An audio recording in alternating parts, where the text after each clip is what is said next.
Welcome to Lyra Echo Stories, where every story echoes emotions, memories, and hidden truths.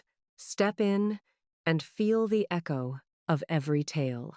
While cleaning my husband's car, I found red underwear on the back seat. I said nothing. I simply placed it on my husband's pillow and waited. When he saw my surprise, "Good day, dear listeners. It's Briella again.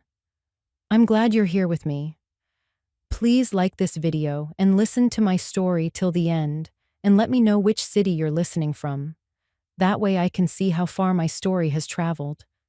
People always say, deep down, before the proof, before the confrontation, before the sleepless nights spent staring at the ceiling. You know, I didn't want to believe that. I told myself I was paranoid, oversensitive, the kind of woman who manufactures problems because she's too comfortable to appreciate what she has. I told myself that for almost 2 years. My name is Rachel. Rachel Connors, though I hadn't gone by my maiden name, Harlow, since the wedding 11 years ago. We were married in September, outside Portland, Oregon, under a sky so blue it looked painted. Daniel wore a gray suit. I wore my mother's altered dress. We were 31 and 33, old enough to be serious, young enough to still believe in the version of love that doesn't require maintenance. For a long time, we were happy. Or at least, I was. We had a house in Beaverton, a real house, not an apartment, with a backyard and a garage and a neighborhood where people still waved when you drove past.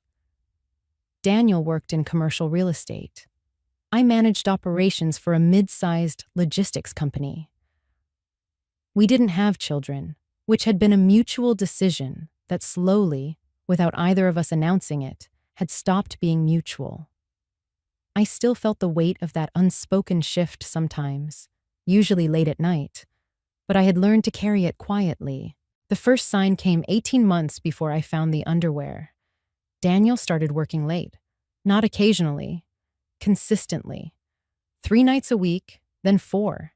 He'd come home after 9, sometimes closer to 10, smelling of restaurant food and something harder to name. I asked once. He said a new client, a commercial development in the Pearl District, required more face time than usual. I nodded. I made dinner for one and saved him a plate. The second sign was his phone. Daniel had never been precious about his phone. He'd leave it on the kitchen counter, face up, charging overnight. Then, one evening, I noticed it was face down. Then it was always in his pocket. Then he started taking it to the bathroom. I told myself that was normal. Privacy was normal. I wasn't the kind of wife who snooped. I had always been proud of that. The third sign was how he looked at me, not with hostility. That would have been easier to name. He looked at me the way you look at a room you're planning to repaint. Still familiar, still functional, but already mentally replaced. I noticed all 3 signs. I cataloged them like a careful scientist, and then did absolutely nothing. Because doing nothing felt safer than knowing. It was a Saturday in March when everything changed. Daniel had gone to the gym, or said he had.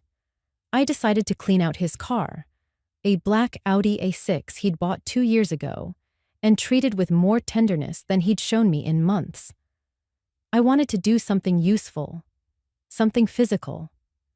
I vacuumed the front seats, wiped down the dashboard, collected the gas receipts from the glove compartment. Then I reached under the back passenger seat to pull out what I assumed was a forgotten receipt or a parking stub. What I pulled out was a pair of red lace underwear. I held them in my gloved hand and stared at them for a long moment. They were small, smaller than anything I owned. They were not mine in any version of any reality. They were the kind of thing you buy when you want to be seen, when you are performing something, when you are new.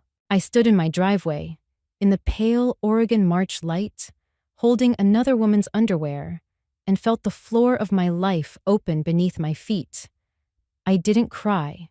I didn't scream. I didn't call Daniel. I walked inside, went upstairs, and placed the red underwear carefully, almost tenderly, on his pillow. Then I went back downstairs, poured myself a glass of water, and sat at the kitchen table to wait.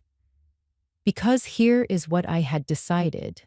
In the 60 seconds between the driveway and the kitchen, I was not going to be the woman who falls apart.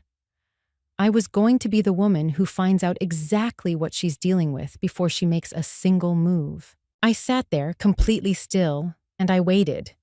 Daniel came home at 6:47 p.m. I heard the garage door, then his key in the lock, then the particular sound of his shoes on the hardwood, a sound so familiar I could have identified it in a crowd.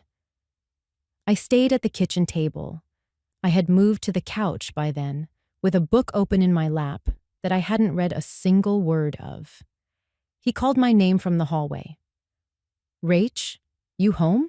"Living room," I said. My voice came out even. I was surprised by that. I heard him go upstairs. I heard the bedroom door open. Then silence. The specific, loaded silence of a person encountering something they were not prepared for. It lasted perhaps 4 seconds. Then I heard him come back down the stairs, faster this time. He appeared in the doorway of the living room. His face was doing something complicated, caught between several expressions, none of them innocent. "What is that?" he said. I looked up from my book. "What is what?" "On the pillow." "I don't know," I said. "What is it?" He stared at me. The silence stretched, and then he did something that I had not predicted, and that told me everything I needed to know about the man I had married. He tried to get angry. "Where did you find those?" "In your car," I said. "Under the back seat. I was cleaning it." "Those aren't—" He stopped, started again. "Those could be from anyone. A client's wife, someone I gave a ride to." "Daniel," I said quietly. "Don't." He closed his mouth. I stood up, closed my book, and walked past him to the kitchen to start dinner. I didn't say another word that night. Neither did he. That was the night I began to understand the full scale of what I was dealing with. After he fell asleep, and he did sleep, which told me something about his conscience, I lay beside him in the dark and started counting. Not sheep. Losses. 11 years. That was the first number. The house was in both our names, but Daniel had made the down payment. The savings account held $214,000, roughly 2/3 of which I had contributed through my salary over the past 4 years. We had a joint investment portfolio. I had a 401k in my name alone. He had one in his. We had 2 cars, his Audi, my Honda CR-V, both paid off. I had given up a promotion in 2019 to support Daniel's decision to leave his old firm and start fresh with a new brokerage. I had absorbed the financial hit of that transition quietly, working extra hours, cutting our personal spending, covering the gap while he rebuilt his client list. Could a court see that? Could a lawyer translate, "I sacrificed my career advancement for his," into something with a dollar amount? I didn't know yet, but I intended to find out. The fear arrived around 2 a.m., the way it always does, quietly, without knocking. What if I was wrong to wait? What if he was already moving money? What if there were accounts I didn't know about, conversations with lawyers already in progress, plans being made while I lay here cataloging numbers in the dark? What if he had been planning this for longer than I had been suspecting it? That thought pulled me upright in bed. I got up, went to the home office, and opened my laptop. I wasn't going to do anything drastic. I was going to be methodical. I started a document, password protected, saved to my personal cloud, not the shared family account, and I titled it simply, Facts. I began writing down everything I remembered: dates, observations, the late nights, the phone behavior, the restaurant receipts I'd seen in the glove compartment, places I had never been with him, places that weren't near his office, or any client location I recognized. The way his demeanor had shifted over the past 18 months, the small withdrawals of affection that I had each time explained away. I wrote for almost 2 hours. By the time I closed the laptop, I had something more than suspicion. I had a timeline, and I had the beginning of a plan. The plan was not revenge. I want to be clear about that. Revenge is what people who are still controlled by their emotions want. What I wanted was something colder and more durable. I wanted the truth fully documented before he had any idea I was looking for it. I wanted to know the exact dimensions of what had happened before I took a single step that he could see. I needed a lawyer, not a friend, not a recommendation from a mutual acquaintance. A real family law attorney, someone I found independently, someone Daniel had no connection to. I needed to know what my rights were before I let him know I was thinking about rights at all. And I needed to know who she was.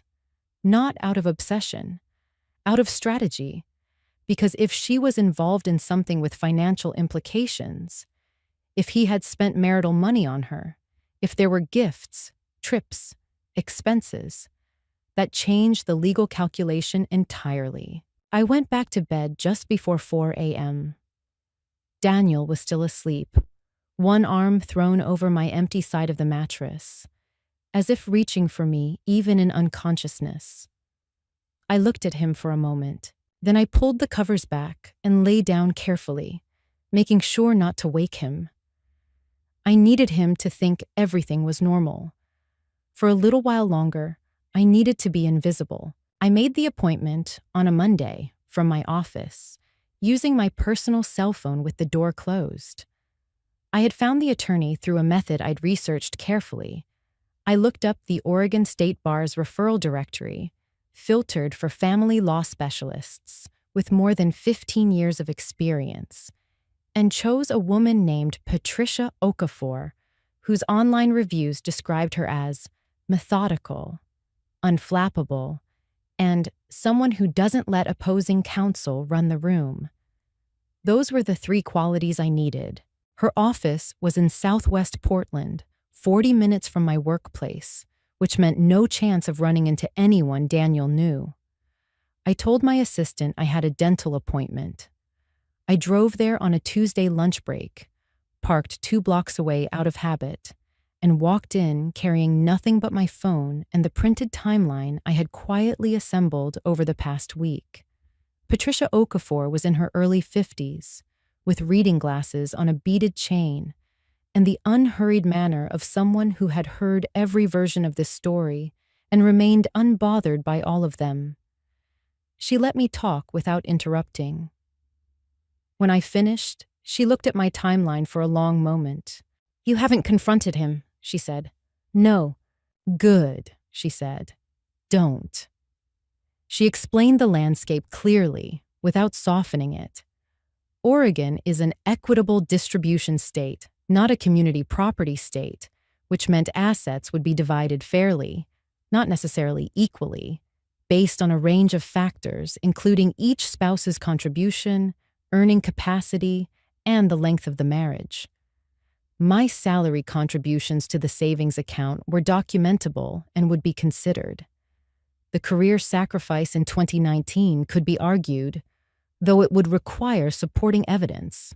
Fault-based divorce doesn't significantly affect asset division in Oregon, she told me. But if marital funds were spent on the affair, hotels, gifts, travel, that can be factored in as dissipation of marital assets. Dissipation. I wrote the word down. "What do I need?" I asked. "Bank records, credit card statements, specifically anything he controls that you don't have full visibility into.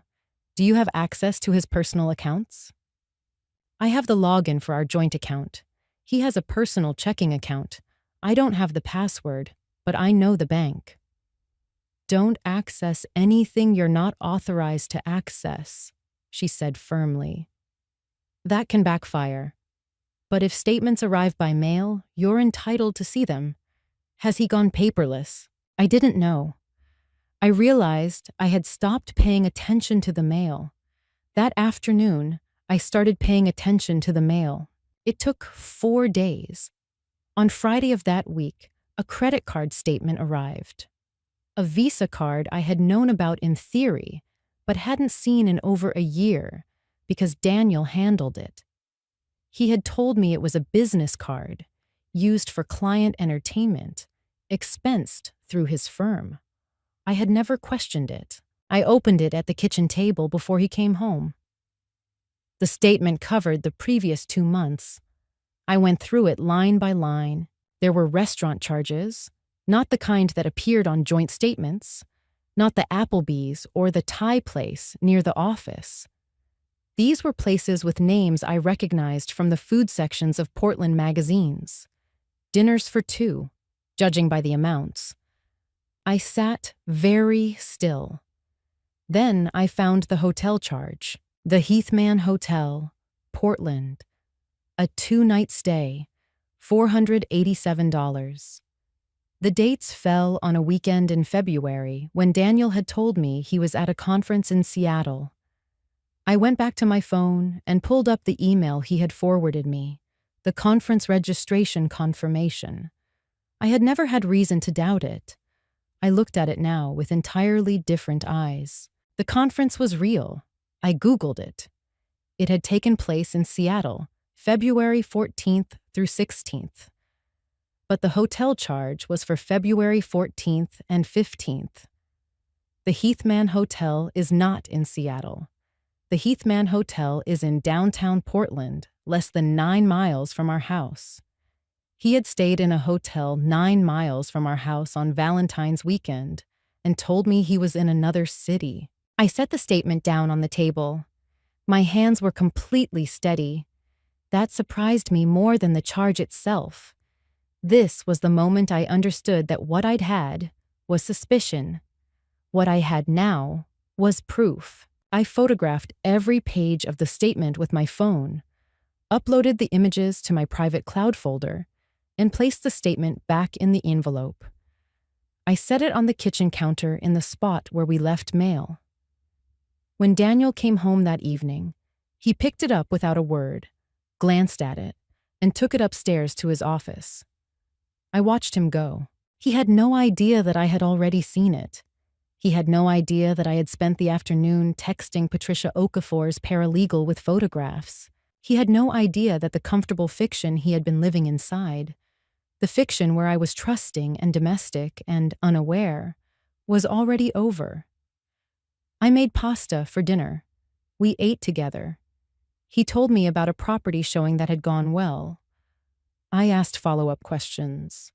I was a very good actress when I needed to be. After dinner, I washed the dishes and thought, now I know what I'm dealing with. The question was no longer whether to act. The question was how. The filing happened on a Thursday morning, 3 weeks after the credit card statement. In those 3 weeks, I had been methodical in a way I hadn't known I was capable of. I had met with Patricia twice more, providing her with the photographed statement, the hotel dates cross-referenced with the Seattle conference record, and a carefully compiled ledger of the marital savings contributions I had made over 4 years.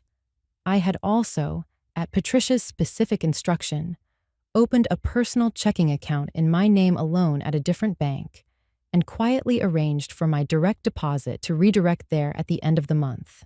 I hadn't touched the joint account. Patricia had advised against any dramatic moves with shared assets before the filing. It could be characterized as bad faith. Instead, I documented everything: the current balance, recent transaction history, the investment portfolio values. I told no one. Not my sister in Colorado, not my closest friend Dana, not a single person who might say something to someone who might say something to Daniel. I moved through those 3 weeks, like a woman with a very normal life and a very private understanding of how it was about to change. On the Thursday morning of the filing, I went to work at my usual time, attended my 9 o'clock meeting, answered 3 emails, and then told my assistant I had a personal matter to attend to at lunch. Patricia's paralegal handled the submission. By 2 p.m., Daniel Connors had been formally served. At his office, by a process server Patricia had arranged, timed for when she knew he would be between client meetings. I was back at my desk by 2:15, eating a sandwich, when my phone began to ring. Daniel's name on the screen. I let it ring. Then again, I let it ring. Then a text. What the hell is this? Call me now. I finished my sandwich. He came home before I did that evening. He was standing in the kitchen when I walked in, and the look on his face was one I had not seen before. Not the vague distance of recent months, not the performed normalcy of our dinners, but something raw and disorganized. He had been caught off guard, and he was not handling it gracefully. "You filed," he said. "Yes," I said. I set my bag down on the counter and went to the refrigerator, without saying anything to me first. "I didn't know I was required to," I said. "He told me I was being irrational, that I was making a decision based on one credit card statement that I had misinterpreted. He said the hotel had been a mistake on his part, a moment of weakness, fully over, nothing that couldn't be worked through with time and counseling. He said I was throwing away 11 years over something that had never been serious. I listened to all of it. I did not respond to any of it. When he had finished, I said, 'You should contact your own attorney.' That was when his tone changed. The following morning, I received a call from a number I didn't recognize. A woman's voice, controlled, deliberate. She identified herself as Melissa Grant. The name meant nothing to me at first, and then it meant everything because she told me directly. She was Daniel's girlfriend, and she wanted to speak to me woman to woman. She said I was making a mistake. She said Daniel had been planning to tell me that this had been the right thing in the wrong time frame. She said if I pushed this through, there were things that could complicate my position. She didn't specify, but the implication was clear enough. She was suggesting that she had information, that she could be a problem. I found out later that Daniel had called her the night of the filing in a panic. This call had been his idea. "I don't think we have anything to discuss," I said. "I'm trying to be reasonable," she said. "I don't need you to be reasonable," I said. "I need you not to call me again." I hung up and immediately forwarded the call log and a written summary to Patricia. The next pressure came from Daniel's brother, Kevin, a man I had genuinely liked for a decade, who appeared at our house on a Saturday uninvited and spent 45 minutes in the living room trying to convince me that mediation was the adult choice, that lawyers would only make everyone poorer, that Daniel was sorry, that families could survive these things. Kevin wasn't cruel about it, but he was there on Daniel's behalf, and I knew it. I thanked him for coming. I told him I had legal representation and preferred to communicate through proper channels.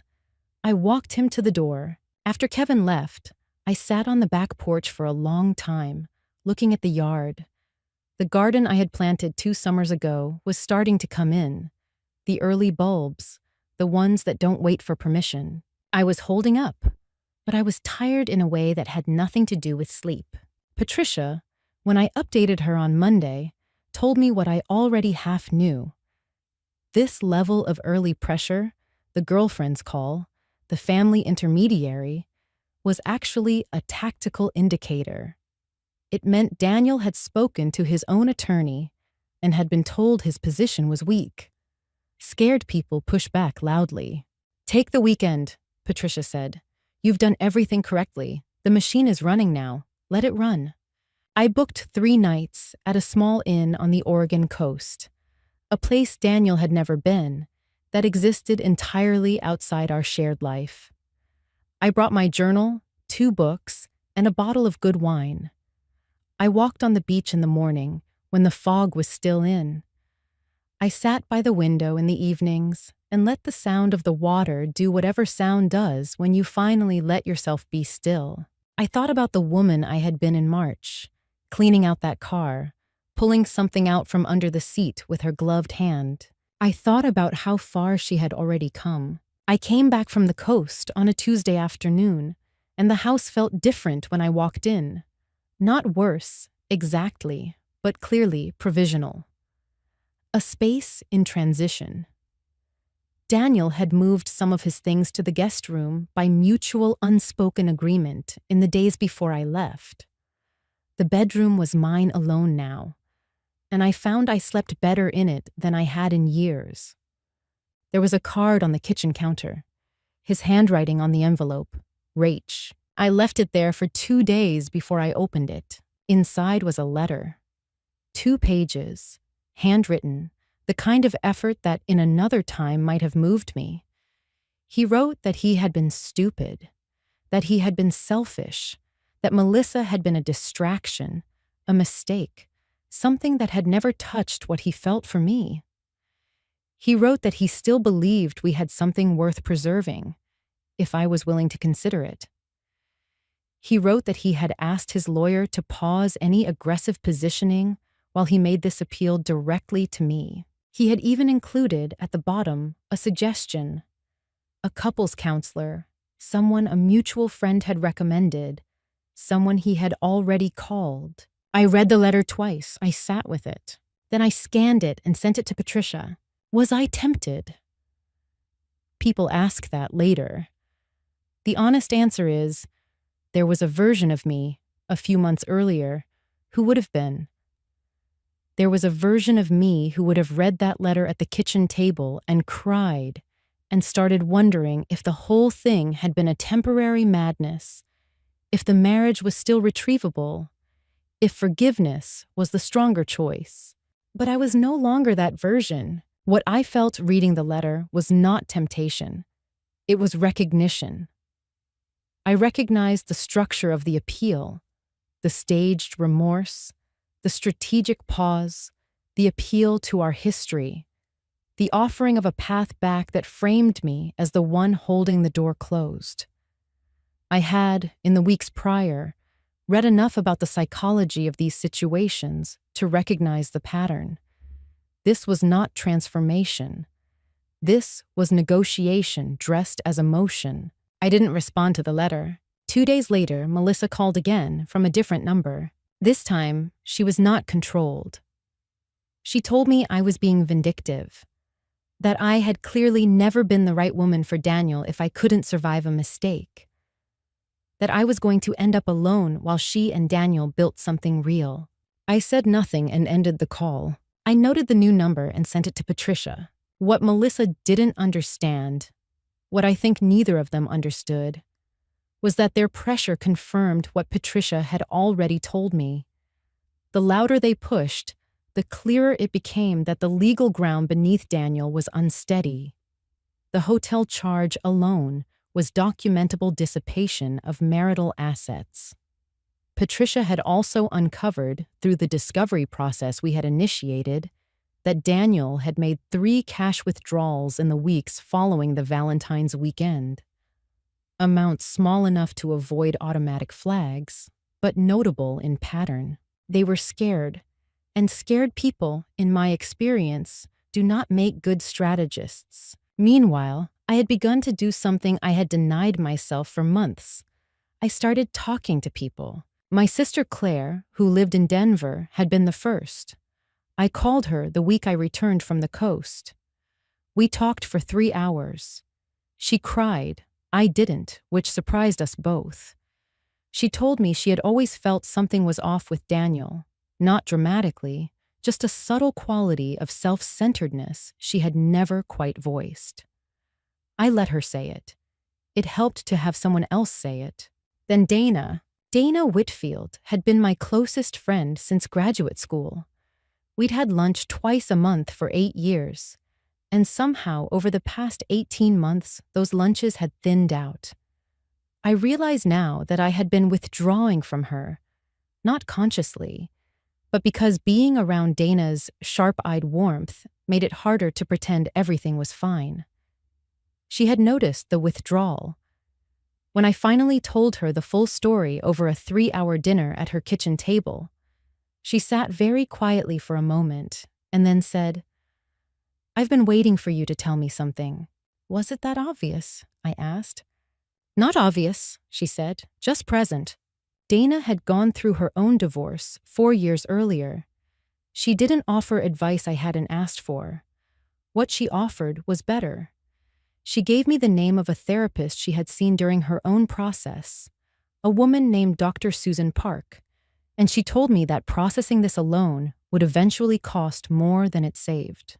I made an appointment with Dr. Park the following week. In our first session, I sat across from a calm woman with a neat desk and described the past 4 months in the same even tone I had been using for everything. Dr. Park listened without expression until I finished. Then she asked, "When's the last time you let yourself feel angry about this?" I thought about it. "I'm not sure I have," I said.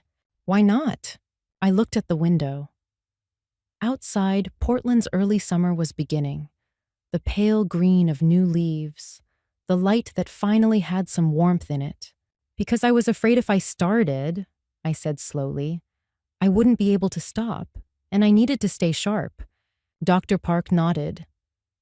"You've been protecting your strategy," she said. "That was smart and necessary. But at some point, Rachel, you're going to have to let yourself grieve the marriage. Not the man, the marriage. The life you thought you were living." I thought about that for a long time after I left her office. I drove home through the city I had shared with Daniel for 11 years and let myself, for the first time, really look at what was being lost. Not just the house, not just the finances, but the particular shape of a life I had believed in completely. It hurt, more than I had let it. But the hurt, I found, did not undo me. It clarified me. They came on a Saturday, which told me they had planned it. Daniel had sent a text that morning, casual in tone, deliberately so, asking if he could stop by to pick up some work documents from his home office. I had said yes, because Patricia had advised me to avoid any behavior that could be framed as obstruction. It was his house too, legally for the time being. I had no grounds to refuse. What I had not expected was Melissa. She was in the car when he pulled up. I watched from the upstairs window as they parked in the driveway, my driveway, and then I watched her get out with him, following a half step behind in the performance of someone who has rehearsed looking natural. She was younger than me by perhaps 6 or 7 years, with the kind of appearance that clearly required effort.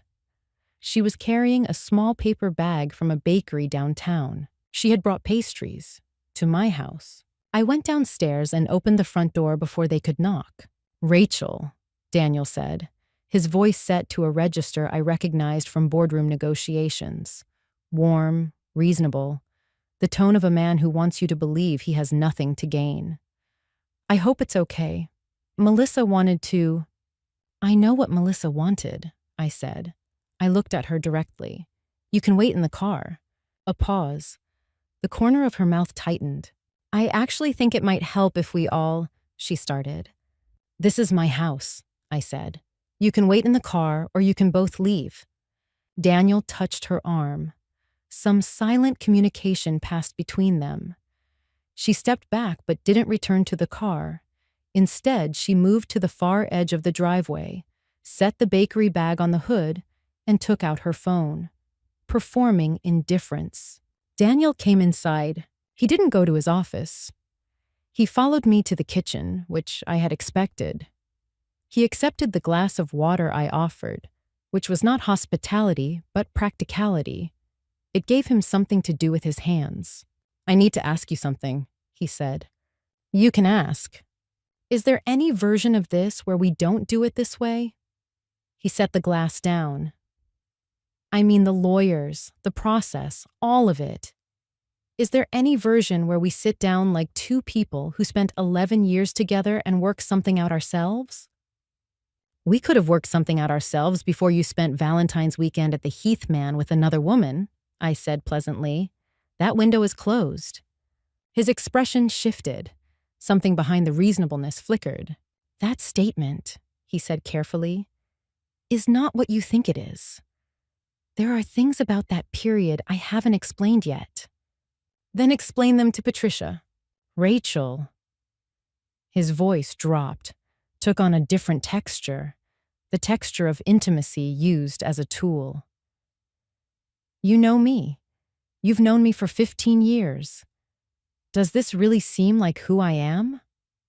I looked at him for a moment. 11 years of a face I had known better than my own, the jaw, the particular way he held tension in his shoulders, the gray that had come in at his temples in the past 3 years. "Yes," I said quietly. "Actually, it does. That's the thing I've had to make peace with." Something crossed his face that might have been pain. I didn't let it move me. He tried twice more. The first time, he suggested that Patricia was running the meter, that family law attorneys had a financial interest in making divorces complicated, and that a private mediation would protect both of us. The second time, he mentioned that my career sacrifice in 2019 had actually been my choice, unsolicited, and that he had documentation showing he'd never asked it of me. That second one was designed to land. It did land. I felt it. But I had learned, in the month since March, to feel something without letting it redirect me. "I'll pass that information along to my attorney," I said. He collected his documents. On his way out, he paused at the front door. "You should think about whether this is really what you want," he said. Not quite a threat. Not quite a warning. The precise midpoint between the two. "I have," I said. "I have thought about very little else." He left. Through the window, I watched him and Melissa exchange a few words beside the car. She glanced at the house once, at me, though she couldn't see me clearly. Then they got in and drove away. I stood in the hallway for a long moment. The fear arrived about 10 minutes later, the way it always does when the adrenaline recedes. What had Daniel meant by that documentation about 2019? What had he actually kept? I went to the home office and pulled out the folder I had assembled, my own documentation, the emails from that period where he had discussed the career decision with me, the ones where he had, in fact, framed the sacrifice as important for their shared future. I found 4 emails. I photographed them and sent them to Patricia. Then I sat back and felt the fear turn into something else. Something harder and more useful. The 2019 Gambit told me Daniel was looking for pressure points. He was testing what would shake me. The fact that he had arrived with Melissa, staged the whole approach, brought pastries as a prop for warmth. All of it was a message. We are a united front. We are going to make this difficult. Fine. I had been afraid of difficulty for years. I had made myself smaller in this marriage to avoid it, smoothed things over, chosen quiet over friction in 100 small moments that had accumulated into a posture of diminishment I hadn't even noticed until now. I was done being afraid of difficulty. I called Dana that evening and told her about the visit. She listened, then said, "How do you feel?" "Ready," I said. And I meant it. The 4-way settlement meeting was scheduled for a Wednesday in July at Patricia's office in Southwest Portland. This format, both parties, both attorneys, one table, was standard practice before trial, an attempt to resolve outstanding asset disputes without judicial involvement. Patricia had advised me that we were well positioned. The discovery process, conducted over the preceding 8 weeks, had been thorough. I dressed carefully that morning, not to perform anything, simply because I had found, in recent months, that the ritual of preparation steadied me. Daniel and his attorney, a man named Brett Salter, who had the practiced affability of someone paid to seem reasonable, arrived 3 minutes late. Daniel was in a suit. He looked like himself, composed, professionally assembled. But I had learned to read the small signals now. The slight forward set of his shoulders. The way he didn't quite meet my eyes when he sat down. Melissa was not present. This was not a courtroom, but she was present in every document on the table. Patricia opened by presenting our documentation summary. She had organized it clearly and without drama. The Visa card statement, the hotel dates cross-referenced with the Seattle conference records, the subsequent cash withdrawals, and the item I had not known was coming until 2 weeks prior, a financial subpoena return that had revealed a secondary credit card account Daniel had opened in his name only, 14 months ago, with a billing address listed as his office. That secondary card told a story. It had been used for hotel stays in 4 different Oregon cities. It had covered 2 flights to San Francisco. It had paid for a weekend in Cannon Beach in December, which was when Daniel had told me he was visiting his college roommate in Seattle. Seattle again. Seattle had apparently been doing a lot of work in this marriage. Brett Salter began his response with the word context, which is what attorneys say when their client's documented behavior is hard to explain. He suggested that the card had been opened for business purposes and that the personal charges were isolated incidents, errors in judgment that did not represent a pattern. How many isolated incidents constitute a pattern? Patricia asked.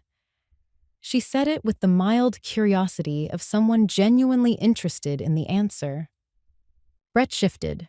Daniel looked at the table. Then Patricia played the second item. During discovery, she had formally requested Daniel's personal email records for the relevant period. His attorney had objected. A judge had partially granted our request for communications involving marital finances. What that partial grant had produced was a series of email exchanges between Daniel and Melissa, dating back 22 months, 4 months before the first late night that I had cataloged, which meant the timeline I had assembled was, if anything, conservative. In one email, dated 18 months ago, Daniel had written to Melissa about the vacation they were planning for February. He referenced, specifically, the hotel in Portland and the fact that he would tell me he was in Seattle. He had planned the lie, in advance, in writing. Patricia read the relevant section aloud in a neutral voice. The temperature in the room dropped. Brett Salter asked for a recess. Daniel was granted 5 minutes in the hallway with his attorney. I sat at the table with my glass of water and did not move. When they returned, something had shifted in Daniel's posture. The composure was still present, but it was effortful now, visible as effort in a way it hadn't been 20 minutes earlier. Brett attempted a restructured argument. The personal charges, while regrettable, did not meet the legal threshold for intentional dissipation of marital assets under Oregon case law, as they were not made with the purpose of depleting marital property, but rather for personal expenditure. The purpose of depleting marital property, Patricia said calmly, is not the standard. Expenditure of marital funds on an extramarital relationship, particularly where the spending party has actively concealed those expenditures from their spouse, is well established in Oregon courts as dissipation. I have 3 cases cited in the filing. Brett said he was aware of the cases. Then we agree on the legal standard, Patricia said pleasantly. Daniel spoke for the first time in 40 minutes. Rachel. His voice had that intimate texture again, the appeal to shared history, to the private language of a long marriage. Can we just... Address my client through me, Patricia said. Daniel stopped. I looked at him steadily. I had thought for months about what I would feel in this moment. The moment when he had nowhere to hide and we were both looking at the full truth of what had happened. I had expected to feel grief or satisfaction or some complicated layering of both. What I felt was clarity. The kind of clarity that comes when something you have been trying to see through fog for a long time is finally, unmistakably in focus. He had lied for 22 months, systematically, with planning and repetition. He had looked at me every day during those months across the dinner table we had chosen together, and the life we had built together, and the bed where I had trusted him completely, and he had maintained the lie without apparent difficulty. And now he was trying to maintain it differently, with tone, with framing, with the appeal to my sentiment. It wasn't working. Brett Salter, reading the room, made a procedural move. He requested a 2-week adjournment to allow both parties to consider revised settlement terms. It was the move of a lawyer who knows his client's position has eroded and needs time to recalibrate. Patricia looked at me. I gave her the slightest nod. 2 weeks, Patricia said. We'll expect a revised offer in writing. As we packed up to leave, Daniel and I were briefly, unavoidably parallel, standing at opposite ends of the table while our attorneys spoke to each other. He looked at me once more. What was in his face, I realized, was not remorse. It was recalibration. He was already adjusting his approach for the next meeting. I recognized it because I had watched him recalibrate his way through 11 years of small defeats, small negotiations, moments where the landscape shifted and he pivoted accordingly. But this time, the landscape was facts. Facts don't respond to recalibration. I put on my coat, thanked Patricia, and walked out into a clear July morning in Portland. The light was coming off the buildings at a low angle, the kind of light that makes everything look slightly more itself. I drove home, and, for the first time in months, I made no plans at all. I simply sat in the backyard with a cup of coffee and let the day be what it was. The revised offer arrived 10 days later, and Patricia called me as soon as she read it. They've moved significantly, she said. Do you want the numbers? I was at my desk at work, door closed. Yes, she walked me through it. Daniel's attorneys were now proposing that I receive 60% of the joint savings account, the Honda CR-V, and the house, with a buyout mechanism where Daniel would refinance to remove me from the mortgage within 90 days, or, if he couldn't secure the financing, the house would be listed for sale with proceeds split at 60-40 in my favor. They were conceding the 2019 career sacrifice argument, crediting me with a lump sum. They were acknowledging the dissipation finding on the Visa and the secondary card, and proposed a settlement credit to offset it. Daniel would keep his Audi, his 401k, and his personal checking account. I listened to all of it. What do you think? I asked. I think it's a real offer, Patricia said. I think they know they'd do worse at trial. The email documentation is damaging. The premeditated lie about Seattle, the concealed card. A judge would see a pattern of financial concealment and intentional deception. This offer represents a rational assessment of their exposure. Is there anything we'd gain by going to trial that this doesn't give us? Patricia was quiet for a moment. Potentially more on the dissipation finding, and the secondary card transactions in San Francisco could be argued more aggressively. There may be property involved, though we haven't fully established that. But trial is expensive and slow, and you'd be looking at another 8 to 12 months of legal process.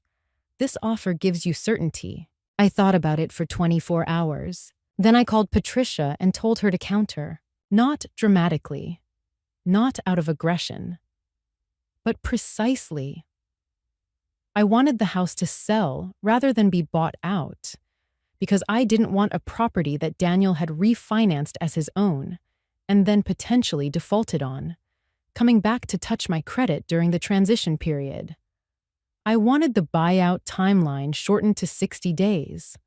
I wanted explicit language in the agreement about the dissipation credit, not a vague settlement offset, but a specific named sum. Brett Salter's office came back within 3 days. They accepted the shortened timeline and the explicit dissipation language. On the house, they proposed a compromise, a 90-day sale window with a reduced buyout option for Daniel if he chose to exercise it, but with the proceeds split shifted to 65-35 if the sale route was taken. Patricia recommended I accept. I accepted. The signing appointment was on a Tuesday in early August. Patricia's conference room, both attorneys present. Daniel arrived with Brett. I arrived alone, which I had decided deliberately. I didn't need anyone there for strength. I needed to be able to walk out of that room exactly as I had walked in, as myself, with my own clarity. Daniel sat across from me for the last time in any legal capacity. He looked tired. The composure that had been his defining quality for as long as I had known him was intact but worn, the way a coat looks when it's been through too many seasons. I didn't feel contempt for it. I didn't feel much of anything about him personally, which was its own kind of freedom. We signed, page after page, the asset division, the settlement terms, the dissipation credit, the house sale agreement. Patricia had everything organized and tabbed. It took 40 minutes. When it was done, Brett Salter gathered his papers. Daniel stood, buttoned his jacket. He looked at me one last time. "I'm sorry," he said. The words were formal, without the manipulative intimacy of earlier attempts. Just 2 words, placed on the table between us. I considered them. "I know," I said. I didn't say I forgave him. I didn't say I didn't. That wasn't what the moment was about. I walked out of the building into the August heat, and Patricia touched my arm briefly on the sidewalk. "You did everything right," she said. The house sold in 6 weeks. The market in Beaverton was still strong. We received 2 offers above asking and accepted the higher one. My 65% came to considerably more than I had estimated when I had first run the numbers at the kitchen table in March, frightened and sleepless, calculating what I stood to lose. I had not, it turned out, been calculating correctly. I had been counting losses. I should have been counting potential. I moved out before the closing. I had already found an apartment in Northeast Portland, a neighborhood I'd always liked, but Daniel had found too far from everything, which was to say, too far from his preferences. 2 bedrooms, high ceilings, a good kitchen, a balcony where I immediately put a small table and 2 chairs. I only needed one of them, but I liked having the option. I transferred the dissipation credit and my settlement share into the personal account I had opened in March. I looked at the number for a long time. Then I closed the laptop and went to meet Dana for dinner. The first winter in the Northeast Portland apartment, I learned something I had forgotten entirely. I liked my own company. For 11 years, I had organized my life around a shared architecture, shared schedules, shared decisions, the constant low-level negotiation of 2 people occupying the same space and calling it a life. What I had actually been doing, I understood now, was disappearing into it. In the apartment, I woke up when I woke up. I ate what I wanted. I rearranged the furniture twice in the first month and no one had an opinion about it. I went back to Dr. Park for another 6 sessions. We worked through the grief I had been deferring. The loss not of Daniel, the person, but of the version of my own life I had invested in. I let it take the time it needed, which was about 4 months, and then it subsided into something manageable and instructive. In the fall, a recruiter reached out about a VP of operations position at a regional supply chain company in Portland. The compensation was considerably above what I was currently earning. I interviewed 3 times, spent 2 weeks deciding, and took it. Claire flew out from Denver for a celebratory dinner. We went somewhere I'd always wanted to try, a place that had never been Daniel's kind of thing. The food was remarkable. Dana threw a small party. 10 people who had known me as Rachel Harlow, people glad to finally be let in. I stood in her kitchen at the end of the evening and felt something I hadn't felt in a very long time. I felt held. I started running again in the early mornings along the Willamette.